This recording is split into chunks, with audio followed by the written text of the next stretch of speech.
आप सभी का आरएस एजुकेशन क्लास में स्वागत है। आज हम हिंदी भाषा का अध्ययन करेंगे। इसके अंतर्गत हिंदी के कुछ प्रमुख तथ्य जिसके बारे में बातचीत होगी। हिंदी भाषा का विकास कैसे हुआ है, इसके बारे में हम जानेंगे।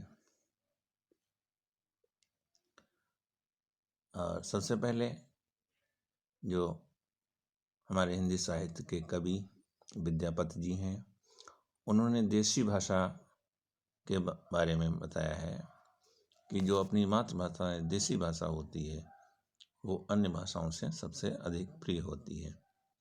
इसी का उल्लेख करते हुए इन्होंने अपनी पुस्तक कीर्तिलता में देशी भाषा की प्रशंसा में कहा है, देसिल बैना सब जन मिठा ते तैसन जप्यो अवहट्ठा। अर्थात देशी भाषा अवहट्ठ इन्हें अन्य भाषाओं से अधिक प्रिय है। आइए सबसे पहले हम देखते हैं हमारी जो हिंदी भाषा है उसका विकास क्रम क्या है। तो सबसे पहले हमारे देश में संस्कृत प्रमुख भाषा रही है, जिसे देवभाषा या देववाणी भी कहा जाता रहा है। उसके बाद संस्कृत से पाली भाषा का विकास होता है। जो पाली भाषा रही है वो हमारे बौद्ध धर्म की भाषा है और इस भाषा में भगवान बुद्ध द्वारा उपदेश दिए गए हैं और पाली भाषा को प्रथम देश भाषा होने का भी गौरव प्राप्त है। इसके बाद विकास क्रम के अंतर्गत पाली के बाद हमारी प्राकृत भाषा आती है। जो प्राकृत भाषा है ये जैन धर्म के अनुयायियों द्वारा प्रमुख रूप से प्रयोग की गई है और इसके अंतर्गत महावीर स्वामी द्वारा दिए गए उपदेशों को इस भाषा के अंतर्गत जैन धर्म के अनुयायियों ने प्रयोग किया है। आगे विकास क्रम प्राकृत से चलते हुए अपभ्रंश आता है। अपभ्रंश का अर्थ होता है बिगड़ा हुआ रूप।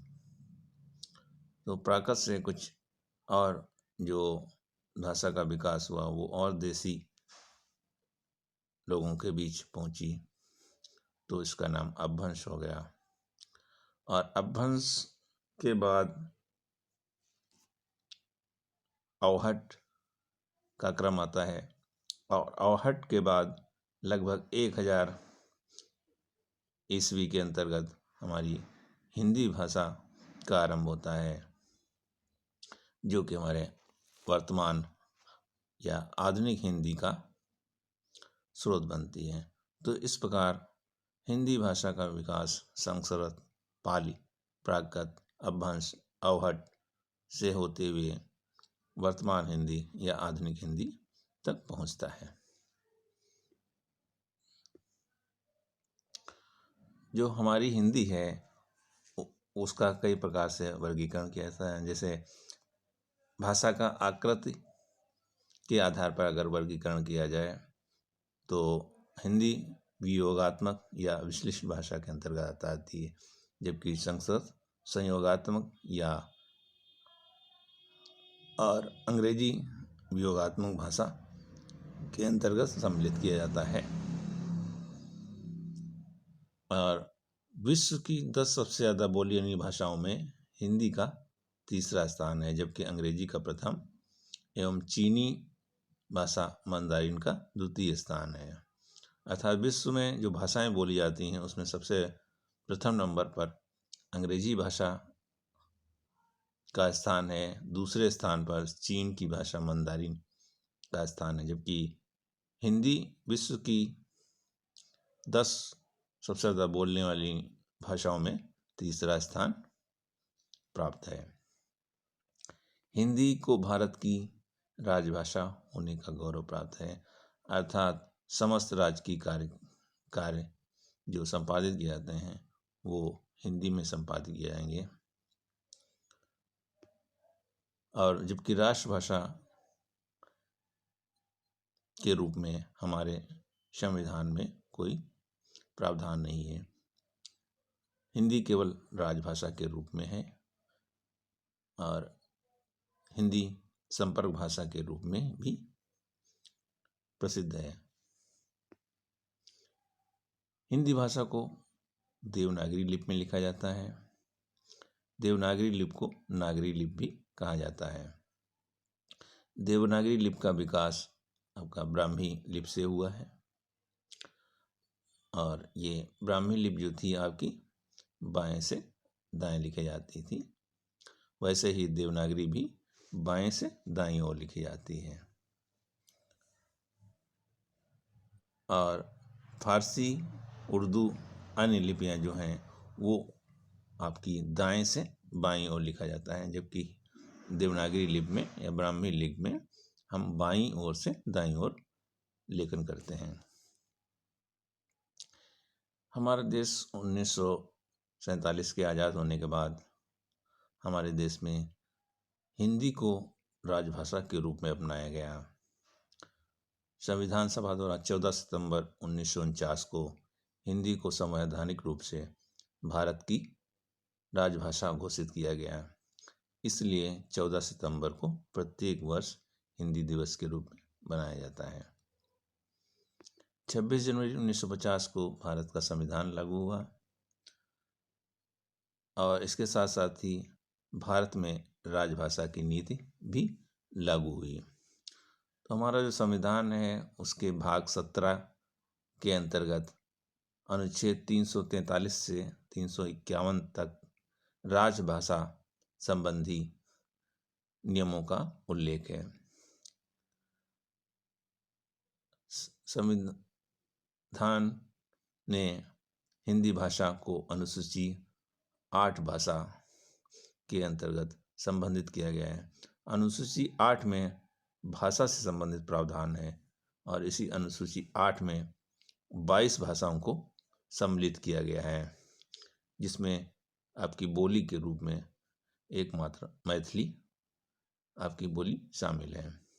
इन 22 भाषाओं में संस्कृत, हिंदी, उर्दू, मलयालम, तमिल, तेलुगु, उड़िया, असमिया, बोडो, डोगरी, कश्मीरी, गुजराती, नेपाली, मणिपुरी, कोंकणी, सिंधी, मैथिली, कन्नड़, संथाली, मराठी, बांग्ला और पंजाबी भाषाओं का उल्लेख है।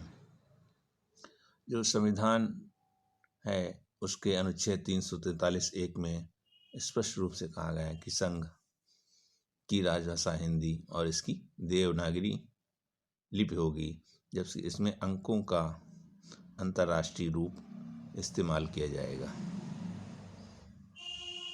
इसके बाद आइए देखते हैं कुछ हिंदी के परीक्षा उपयोगी कुछ महत्वपूर्ण तथ्य।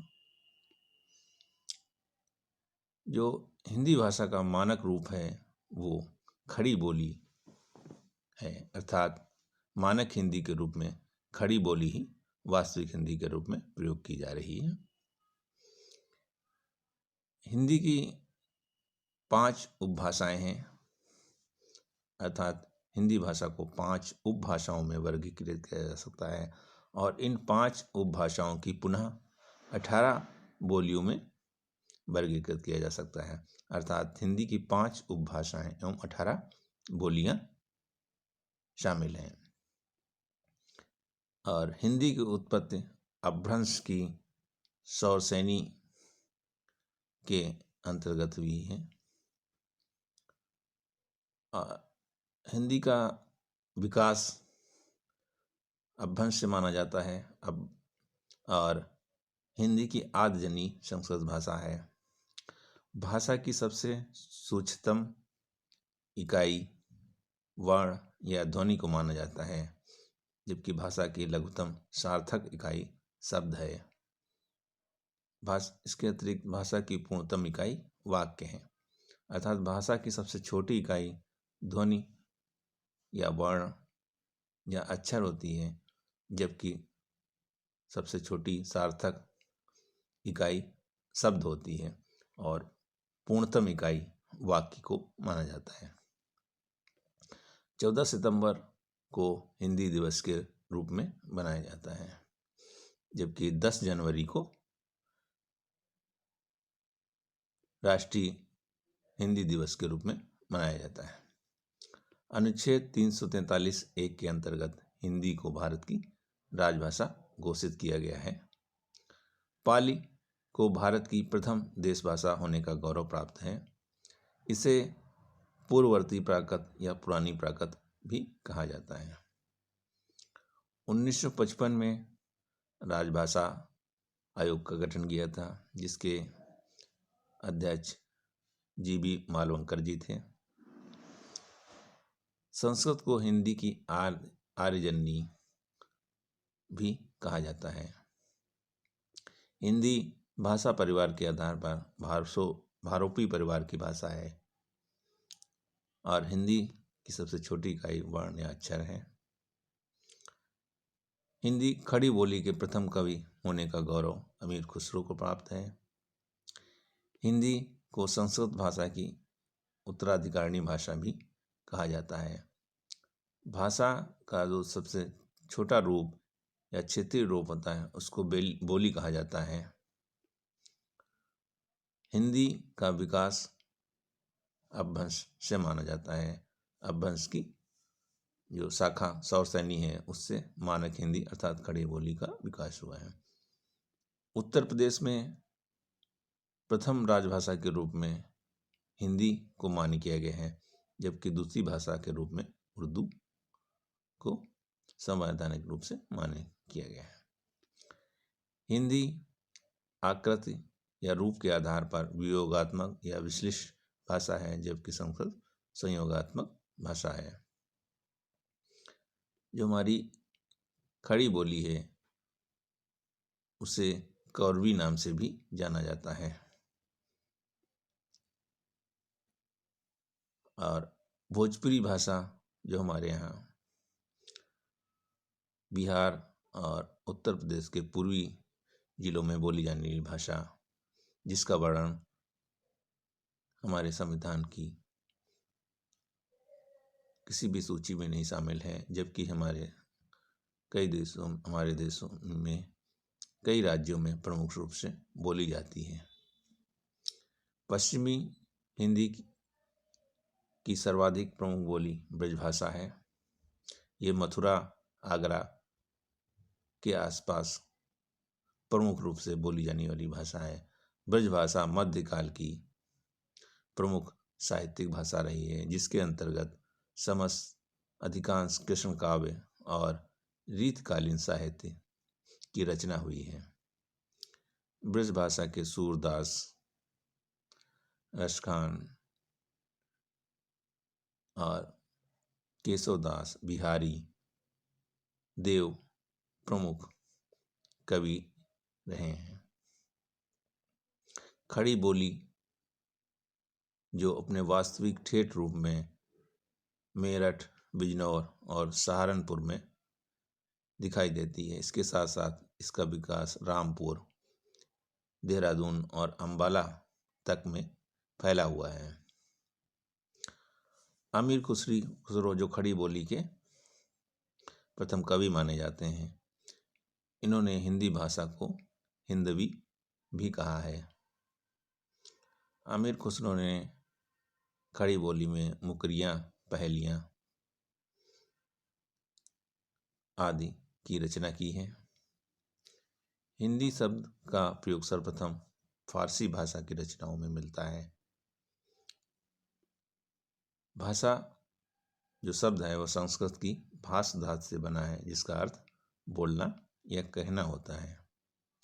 बोली का क्षेत्र सबसे जब थोड़ा विकसित हो जाता है और इसमें साहित्य की रचना होने लगती है तो वो उपभाषा बन जाता है।